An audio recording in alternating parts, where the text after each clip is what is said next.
Welcome and thank you for joining us on Birth Mother Matters in Adoption with Kelly Rourke Scary and me, Ron Rains, where we delve into the issues of adoption from every angle of the adoption triad. Do what's best for your kid and for yourself, because if you can't take care of yourself, you're definitely not going to be able to take care of that kid, and that's not fair. And I know that my daughter will be well taken care of with them. Don't have an abortion. Give this child a chance. All I could think about was needing to save my son. My name is Kelly Rourke Scary. I am the Executive Director, President, and co-founder of Building Arizona Families Adoption Agency, the Donna K. Evans Foundation, and creator of the You Before Me campaign. I have a bachelor's degree in family studies and human development and a master's degree in education with an emphasis in school counseling. I was adopted at the age of 3 days, born to a teen birth mother, raised in a closed adoption, and reunited with my birth mother in 2007. I have worked in the adoption field for over 15 years. And I'm Ron Rains. I've worked in radio since 1999. I was the co-host of 2 successful morning shows in Prescott, Arizona. Now I work for my wife, who's an adoption attorney, and I'm able to combine these 2 great passions and share them on this podcast. This is our 100th episode and final episode of Season 1, so in honor of making it this far with Birth Mother Matters in Adoption, we thought it would be interesting to take a look back at some of our past episodes. The one topic that's come up the most in these podcasts, other than, of course, the general topic of adoption, is abortion, and that subject was first broached on Episode 3 of the show. Here we go. Might be controversial, but we're going to broach the subject. We're going to go there. Yeah, we're doing it. We're going to go there.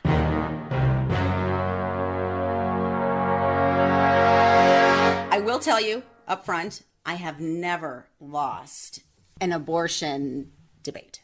Ever. Ever. Ever. Not with anybody. Never. And you've been on TV about I this. have been on TV. Okay. I have been on TV. And you can actually go to our campaign's website, which we will give you at the end of this podcast, and you can see it. Okay.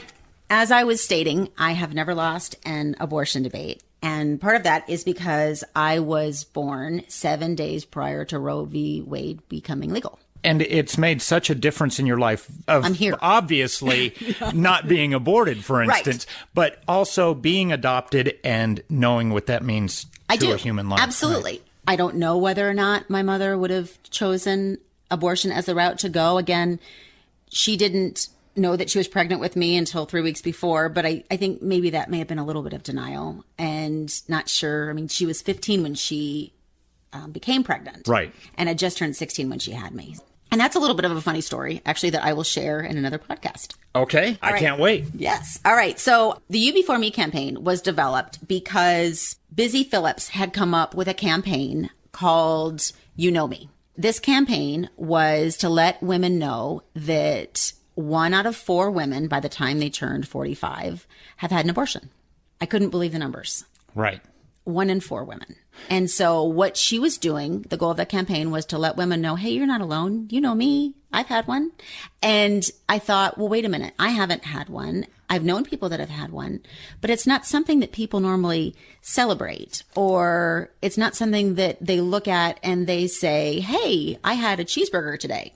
You know me. Right. Right. And so I thought, we're desensitizing people to what abortion really is.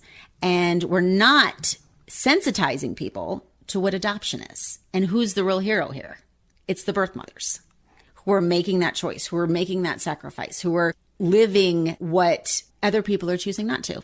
They're taking the 9 months and they're going through all of the weight gain and the hormone changes, and they're feeling the baby kick inside, and they're going through labor and delivery, and they're making this unbelievable choice where we've got another person out there who's rallying people to say, hey, you know me, this is what I did. I did the quick and easy fix. Right. And it's not quick and it's not easy. And many people who have had an abortion will say, there are long-term life consequences of it. Absolutely. Lasting impacts that just don't go away when the baby goes away. Right. You know, in the future, I want to have some guests on here that I know personally that have had an abortion. There's a woman who I spoke with, and she had one about almost 30 years ago. And she said it's still something she thinks about every day. She said she looks at her 2 sons and she thinks, is one missing? should I have done something differently? Would they still be here if I hadn't had an abortion? And so there's so many questions that are left unanswered. As I mentioned, abortion is a recurring theme on this podcast, and probably the hardest episode so far for me to record was episode 16, when I talked about my own experience with abortion. How long after the abortion did you start to feel the effects? It certainly wasn't immediate. I think maybe a couple of years. And then I really started looking back on it and thinking, what have I done? Was it before or after the birth of your son? It's been so long ago. I'm going to say, honestly, it might have been when she was pregnant with my son. That makes sense. That would be a huge trigger. Yeah. And as I had said, she had gone through 2 abortions. So I guess at the time, I was so young and very naive, didn't realize the consequences, not just emotionally on me, that's beside the point, but on what I had, God, I can't even do this here. Hold on. Just take time. The consequences on the life that was never allowed to be because of the choice I had made. You are so brave to talk about this, because I believe that what you're saying is saving lives. I hope so. I hope somebody will hear this and go, wait, am I choosing the wrong thing here? Or how will this affect me when I'm 50? You don't have the ability, unfortunately, to go back and change the past. No.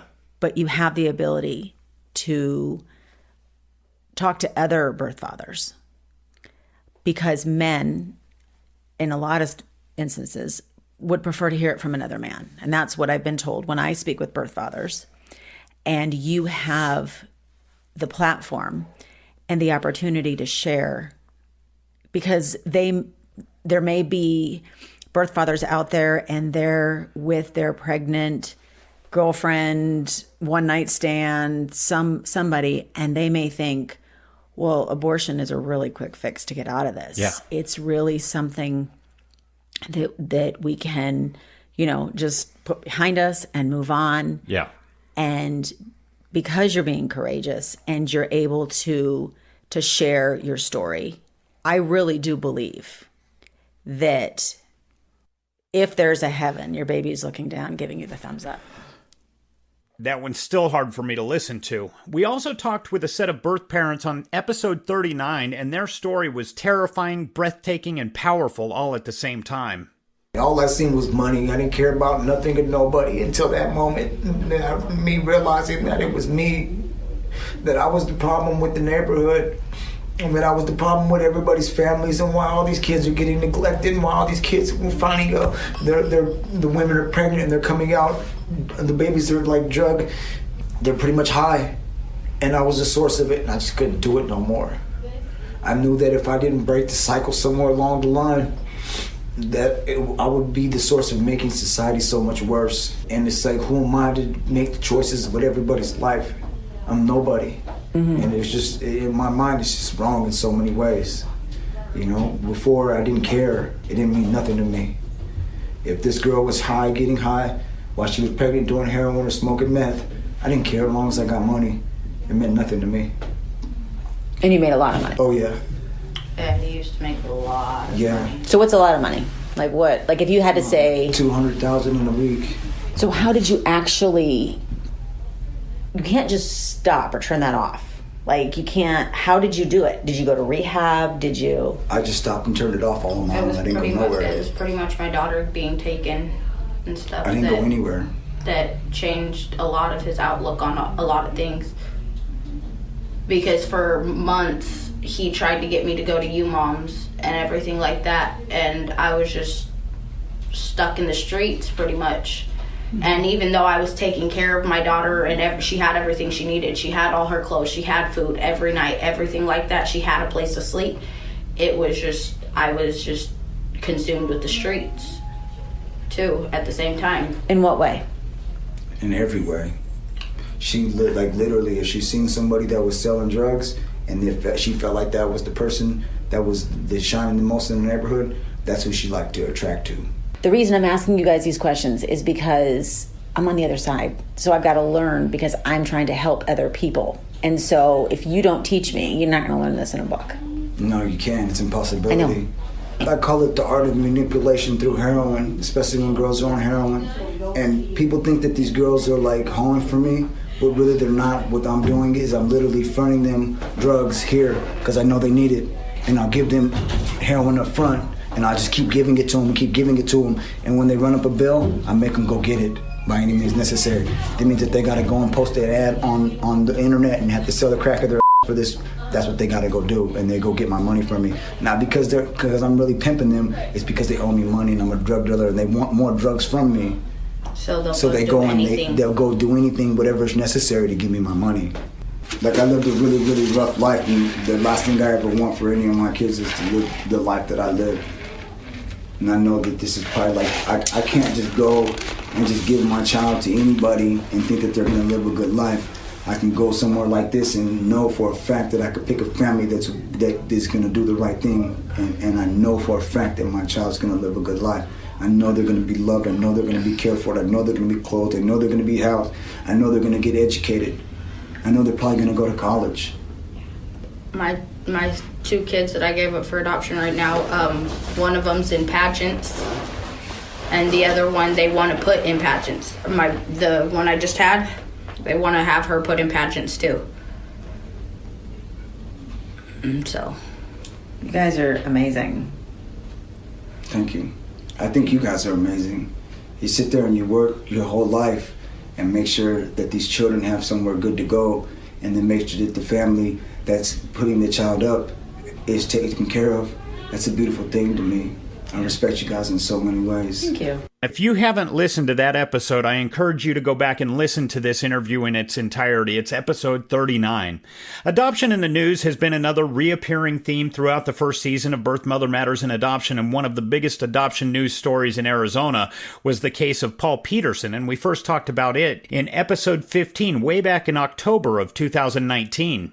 The Maricopa County assessor and adoption attorney who was arrested this past Tuesday, October 8th, and indicted on 32 counts in Arizona, including conspiracy, fraudulent schemes and practices, theft, and forgery. He's facing at least 62 federal and state charges, including charges in Utah and Arkansas. What I find really interesting about this case is this has gone on for what appears to be a few years, and this is now just coming to light.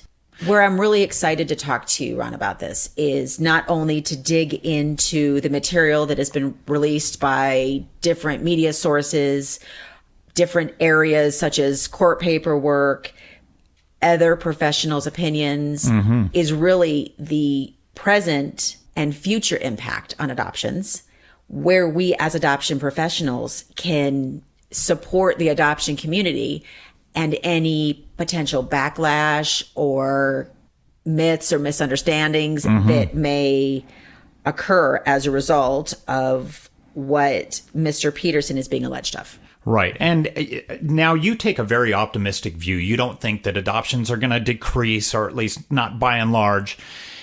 And I'm kind of the same mind. And in a way, I think this may shine a light on the adoption industry to where people go, adoption. I forgot about adoption. What we know so far from the information that we've gathered is investigators in Arizona found 28 women from the Marshall Islands gave birth in Phoenix area hospitals between November 30th, 2015 and May 30th, 2019, according to the court documents. The women, as they waited as long as 6 months to deliver their children, lived in a Mesa home owned by Peterson. 8 pregnant women were also found at the residence in Mesa. So that's the starting point. During this 3-year period, they were brought here from the Marshall Islands to have their babies, to then have them adopted to families in the United States. Correct. We have also learned from the Department of Public Safety that Mr. Peterson had been involved in adoptions of Marshallese babies since at least 2005. At least, right. That's one thing with Building Arizona Families that I've always stated to all of our workers, as well as the families that adopt through us and our birth mothers, is transparency is vital in adoption. Yeah, hopefully this will chase out some of the outliers and the bad elements, the bad actors in this. Do you think that there are adoption attorneys and adoption agencies that, due to the light being shown on Peterson's case, might start getting very nervous about their own practices? If they're not on the up and up. Okay. I think adoptive families or families that are considering adoption don't need to be scared. Mm-hmm. I think they need to look at it as a wake-up call, in the sense that do your education, do your research, check and see if the agency is licensed, see how long they've held their license, check and see if their license has ever been suspended, check and see if they hold any other accreditations, check and see if they're registered with the Better Business Bureau, check and see who their affiliates are. This is where, when you are buying a home or you are even buying a car, you do a lot of research. Right. That's incomparable to adding a family member. Right, exactly. It's not in the same level. Absolutely. Because you're not right. just talking about a monetary expense. You're talking about an emotional expense, a physical expense, because of the toll it's going to take on you. I mean, adopting a child is going to affect every aspect of your life. Throughout season 1 of this podcast, we've tried to educate birth parents, adoptive families, and adoptive children on the good, the bad, and the ugly of adoption. We've tried to clear up some of the myths about adoption. We've also tried to highlight news events concerning adoption and abortion and keep the listeners informed, and hopefully we've even entertained somebody along the way. Thank you to all of the listeners for coming along on this ride through season 1, and we hope to get even better in season 2. Thank you for joining us on Birth Mother Matters in Adoption. If you're listening and you're dealing with an unplanned pregnancy and want more information about adoption, Building Arizona Families is a local Arizona adoption agency and available 24/7 by phone or text at 623-695-4112. That's 623-695-4112. We can make an immediate appointment with you to get started on creating an Arizona adoption plan or just get you more information. You can also find out more information about Building Arizona Families on their website at azpregnancyhelp.com. Thanks also go out to Grapes for allowing us to use their song I Don't Know as our theme song. Birth Mother Matters in Adoption was written and produced by Kelly Rourke Scary and edited by me. Please rate and review this podcast wherever you're listening to us. We'd really appreciate it. We also now have a website at birthmothermatterspodcast.com. Tune in next time on Birth Mother Matters in Adoption. For Kelly Rourke Scary, I'm Ron Rains.